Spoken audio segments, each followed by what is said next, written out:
эмоциялық бостандық медитациясын бастаймыз.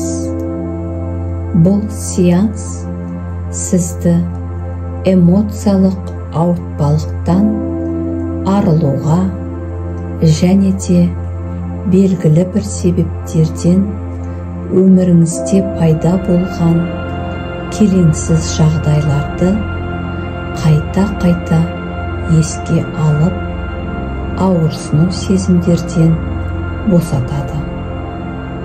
Өміріңізде болған ұрыс-керіс пен айтылмай қалған ішкі реніш сезімдеріңіз денеңіздің қандай да бір жерінде қысылып, дірілдеу, қысу арқылы белгілі бір уақыт өте физикалық және психологиялық аурулар тудыруы мүмкін. Адамдар ренішті жылдар бойы ауыр қаптай арқалап жүре береді. Және де ойша сол кездегі болған жағымсыз ситуацияны ойында айналдыра береді. Осы медитацияны қайталау арқылы бойыңыздағы ренішті босатып, ең алғашқы себептерін табасыз. Оны сіз алғыс айту арқылы трансформация жасай аласыз. Осы медитацияны қайталау арқылы өміріңізде бүкіл ренжіскен адамдарыңызды кешіріп, өміріңізді өзгерте аласыз. Сіз трансформацияның болғанын осы практиканы жасағанда өзіңізді жеңіл әрі бақытты сезіну арқылы білесіз. Сонымен өзіңізге жайлы позаны тауып отырыңыз немесе жатыңыз. Сізді ешкім мазаламайтынына көз жеткізіңіз. Терең дем алып, дем шығарамыз. Оны бірнеше рет қайталаймыз.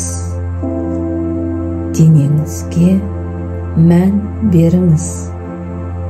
Терең дем алған сайын сәуле жарығы денеңізге кіргенін, дем шығарған сайын бойыңыздан барлық ауыртпалықтың шығып жатқанын сезініңіз.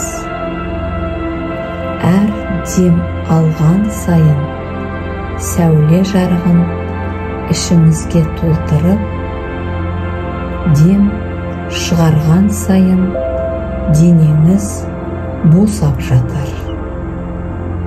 Енді сізге қарама-қарсы орындықта сіз ренжіскен адам отыр. Оның образын көз алдыңызға алып еске түсіріңіз. Оның бетіне, денесіне мұқият қараңыз. Сол адамды көргенде сізде қандай сезім көтерілді? Ол кісімен өзіңіздің араңыздағы энергетикалық каналды байқаңыз. Сізде қандай сезім пайда болды? Сіздің сезіміңіз денеңіздің қандай жерінде көріне бастады. Енді сол кездегі болған оқиғаны, ситуацияны тура кино лентасы сияқты артқа қарай өткізіп, қайта сол ситуацияға келдіңіз. Ең соңғы кездесуіңізден бастасаңыз болады. Немесе сол конфликт болған ситуациядан бастасаңыз болады.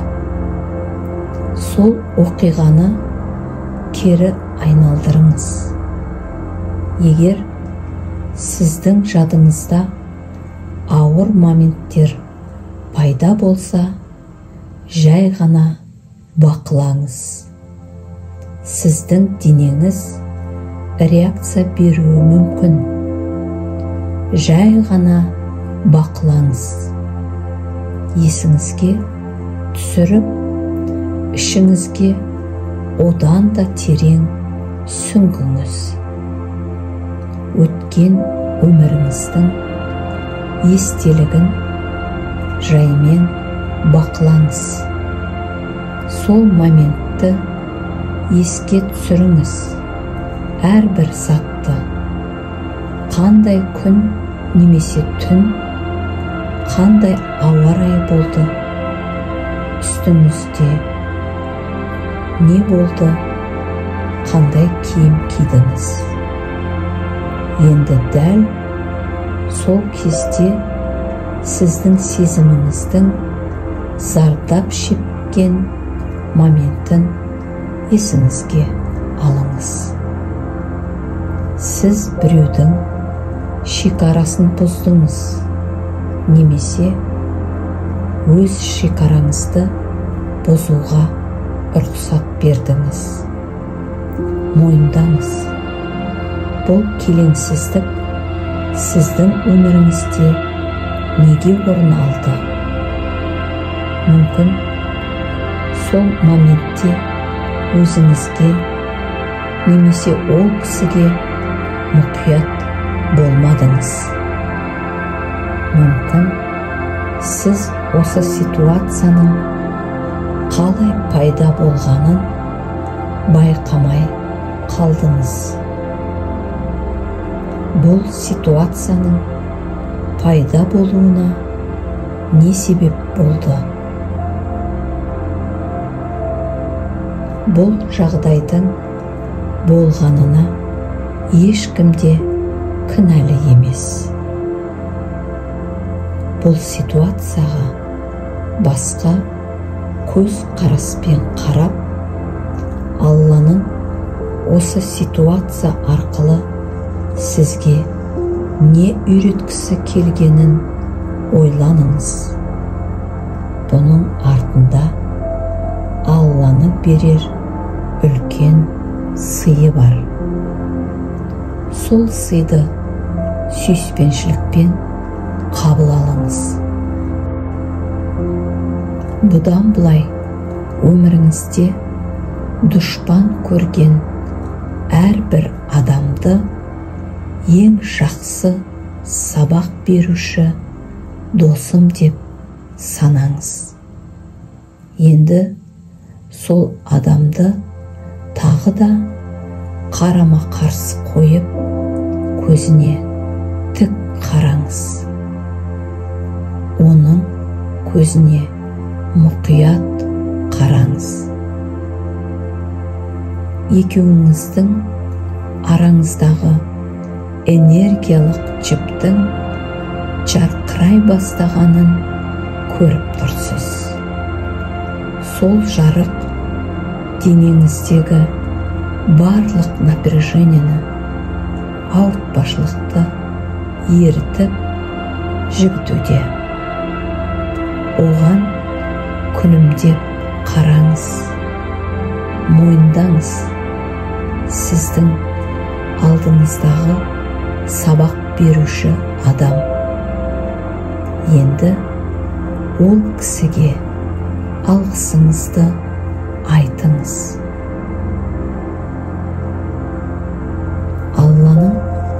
осы кісі арқылы сізге шартсыз махаббатын беріп жатқанын сезініңіз. Сіз төбеңізден құйылған нұрмен бүкіл денеңізді толтырып, өзіңізді жеңіл әрі бақытты сезінудесіз. Сізге қайта құйылып жатқан күш-қуатты сезініңіз. Өзіңізді еркін сезініп, сол күштің бүкіл кеңістікті алып жатқанын сезініңіз. Жүрегіңіз қуанышқа толы, қанатыңызды қағып, ұзаққа самғаудасыз. Енді өз денеңізге